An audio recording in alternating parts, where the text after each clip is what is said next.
Le psalmiste s'écrie « Le secours me vient de l'Éternel », psaume 121:2. Le psaume 120 nous montre combien, bien loin d'obtenir du secours auprès des hommes, David n'a trouvé que des tourments et des conflits. « Malheureux que je suis, assez longtemps pour mon âme à habiter auprès de ceux qui haïssent la paix. Je suis pour la paix, mais dès que je parle, ils seront pour la guerre. » Psaume 125:7. C'est alors que dans son désespoir, il invoqua Dieu, qui le réconforta. Psaume 121:1. J'ai levé les yeux vers les montagnes. En d'autres termes, David cessa de compter sur les hommes et tourna son regard vers Dieu, le Dieu puissant et plein d'affliction, qui a tout pouvoir au ciel et sur terre. Il constata alors par expérience que celui qui garde Israël ne sommeille ni ne dort. Nous devons apprendre à invoquer maintes et maintes fois Dieu lui-même pour obtenir du secours dans chaque situation de notre existence. Dans le monde, nous aurons beaucoup de tribulations, d'épreuves et de tentations. C'est pourquoi nous devons apprendre à chercher le secours de Dieu par la prière, nous confiant en lui pour chaque degré que nous gravissons. Nous serons ainsi préservés de tout faux pas. Je connais plusieurs médecins compétents qui prient avant d'entreprendre une opération quelconque. Il y a quelques années, j'ai rencontré un célèbre spécialiste des yeux. Il effectuait de nombreuses interventions chirurgicales chaque jour et pourtant, il ne se fiait jamais à sa propre habileté ou à son expérience passée. Il avait l'habitude avant chaque opération de prononcer la prière suivante.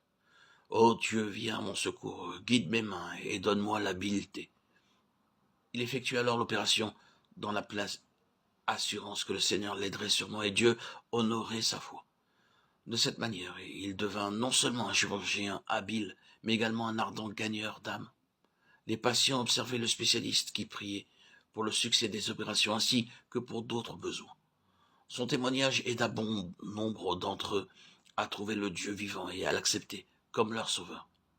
Nous ne devrions jamais penser que c'est une perte de temps que de prier avant de partir ou que ce soit quoi que ce soit, ou d'effectuer un travail quel qu'il soit. Nous retirons beaucoup de profit de la prière. Qu'il s'agisse de balayer une chambre, de laver la vaisselle ou d'effectuer un travail technique compliqué, il est bon de lever les yeux vers notre Seigneur et de lui adresser quelques mots de prière. Bien des personnes s'imaginent que cela n'est pas nécessaire, car elles savent faire la cuisine.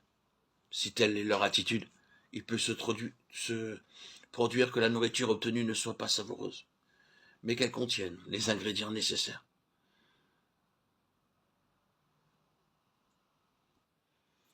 Et ils sont sûrs que la cuisine sera réussie. Par contre, si vous commencez par prier, quelle que soit votre inexpérience, le Seigneur agira pour vous, et la nourriture aura un bon goût. C'est ce que j'ai vécu personnellement. Quelques mois après ma nouvelle naissance, le seul travail que je pus trouver consistait à faire la cuisine pour une centaine de personnes. Comme je n'avais aucune expérience de l'art culinaire, je me suis tourné vers le Seigneur et je lui ai demandé de m'indiquer quelle quantité d'huile, de beurre et d'autres ingrédients je devais utiliser. Rien ne fut gâché ou gaspillé. Je l'atteste à la gloire de Dieu. Mon premier essai fut un tel succès que l'on m'adressa même des compliments pour mon habileté.